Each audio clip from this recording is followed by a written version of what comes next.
Akin na.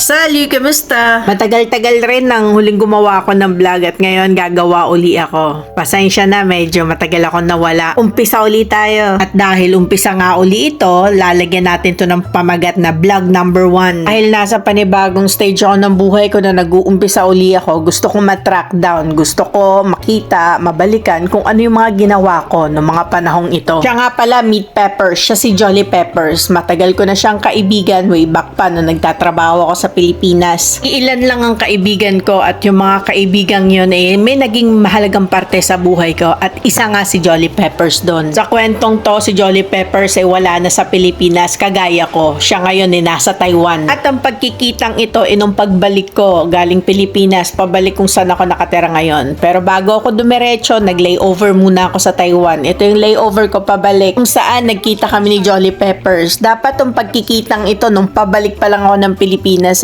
pero hindi natuloy yun sa mga pagkakataong hindi naman namin hawak at naunawaan namin pareho yun. Pero sa pagkakataong ito, nagkita na kami. Talagang naiset na namin. At dinala niya ako sa isang lugar dito sa Taiwan na kung tawagin ay Little Hokkaido. Mula sa Taiwan Airport kung saan ako nag-layover ay nagpunta ako sa isang station na kung tawagin ay Kaohsiung at doon na lang kami nagkita ni Peps para magpunta sa lugar na ito kung saan nag-take kami ng bus na inabot kami ng 2 oras. 2 hours mula sa Kaohsiung Station is nag-take kami ng bus papunta rito at napakaganda ng scene. Ang mali ko lang hindi ko na i-video dahil ang tagal namin hindi nagkita ni Peps, almost 7 years ata. Saka lang kami nakapag-usap ng ganon. Kwentuhan on the way kaya hindi ako nakapag-video. Tagal nga namin hindi nagkita, ngayon lang kami nagkasama uli ng personal dahil wala na kami sa Pilipinas. Nasa iba't ibang lugar na kami. Ngayon nagkaroon kami ng pagkakataong magkwentuhan. Nagkwentuhan na lang kami ng nagkwentuhan. Hindi na ako nakapag-video ng way papunta rito pero napakaganda. Ang lugar na ito ay Little Hokkaido kung tawagin nila rito. Makikita nyo naman parang nga namang Japanese inspired. Ay, hindi nga naman siya parang Japanese inspired. Japanese inspired nga naman pala talaga siya. Hindi parang nasaktuhan din itong trip na ito na pagkikita namin dahil kinaumagahan nito is birthday ni Jolly Peppers. Diba? Parang sinadya talaga. Nagkita pa kami sa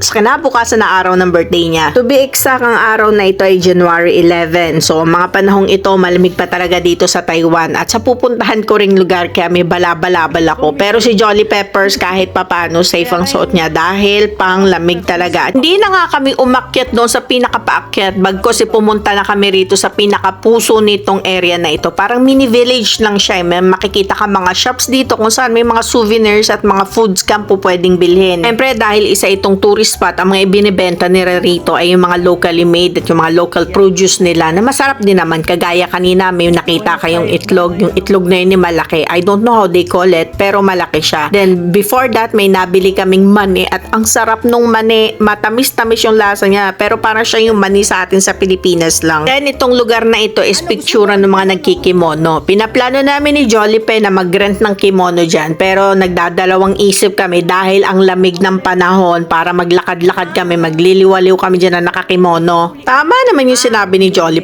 na parang hindi kompleto yung Hokkaido experience mo rito kung hindi ka maglalakad ng nakakimono, which is po pwede mong rentahan dyan. May mga nakasalubong nga kaming nakakimono pero hindi namin itinuloy yung plano namin yon. Bilang isang Pilipinang nakarating na rin naman ng Hokkaido, hindi ko masasabing yung napuntahan ko is ganitong ganito. Maaaring may village somewhere in Hokkaido na ganito talaga yung tema o ganito yung itsura kung saan nila ginaya ito. Pero masasabi ko, Japanese inspired talaga siya. For a 13 hours layover, okay na rin tong trip na to. Medyo naaliw na rin ako at yung utak ko kahit papaano ay na-divert. Eating 2 birds with a stone nga ang tawag ko rito kasi nakita ko si Jolly Peppers na matagal ko nang hindi nakakasama and then nakapagliwaliw pa ako ng konti rito sa province somewhere in Taiwan. Medyo nagkaroon na rin ako ng panibagong idea ngayon kung ano ba yung magandang gawin ko tuwing uuwi ako ng Pilipinas para ma-maximize ko yung ticket dahil napakamahal ng ticket pag uuwi ng Pilipinas. So kakailanganin kong ma-maximize yun and I found a new way how to do it. At dahil free visa naman ang pagpasok ko rito, ang kinailangan ko lang gastos ay yung pagbabayad ng train which is hindi naman ganun katindi, hindi naman ganun kabigat para lang ako namasahe sa bus. At dahil mga gutoms na nga kami, kakailanganin na namin kumain. At sana kayo din sa mga susunod na panahon, nandiyan pa rin kayo. Abianto!